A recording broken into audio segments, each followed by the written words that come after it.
The SABC was established in 1936. Then, it only broadcast in Afrikaans. But after democracy, the SABC also saw some changes and transformation. On 4 February 1996, the SABC reorganized its 3 television channels to represent different language groups.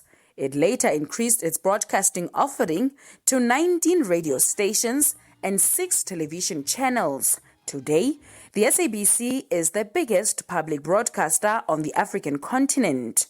Language expert from the Northwest University, Professor Gilbert Motsa-Thebe, says the country should appreciate the strides made by the SABC. It has played, a pivotal role in preserving our language, like it broadcasts in all 11 languages. It has increased or prioritized local content, so that is quite a milestone for us, because we know that in the past there was a problem. If you look at where the SABC was when it functioned as a hegemonic device of the former apartheid government, but it has undergone certain transformations. But while there are admirable efforts made, there's also room for improvement. SABC is doing well in terms of news.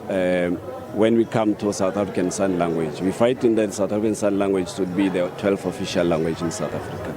But when you go to sports, the deaf community is not catered for in sports. So we would want to recommend, as I was saying, SABC must have a language unit. We should look into all these things, so that when you go to sports programs, the deaf community should also be able, not necessarily commentary, but at least when there are sports news, sports programs, we need to have somebody who can interpret for the deaf community. When you go to children's programs as well. The SABC has done quite a lot, has done very, very well, although, like you correctly say, there's still room for improvement. The reason why I say it has done very well is that I also understand the challenge that it faces as a public broadcaster, because it has certain challenges compared to the commercial broadcasters. For example, in terms of the type of content that they can broadcast and certain quotas,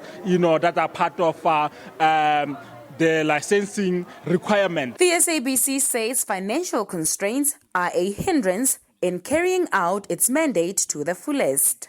It would be cost, funding. Okay, so FM signals are very expensive. The growth of the radio stations has to then be outside of that. So we've got to cater for that, plus additional, distribution mediums of that.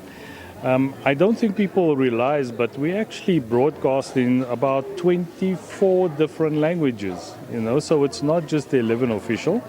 There's still the Ku and the Kwe from XKFM, there's sign language, and Lotus has got 5 different languages that they broadcast. So 19 radio stations, 24 different languages, And so the preservation of each of that is really, really critical. And we really pride ourselves in wanting to do that. The SABC says it will continue striving to ensure that it fulfills its mandate of providing programs that cater for everyone in all corners of the country.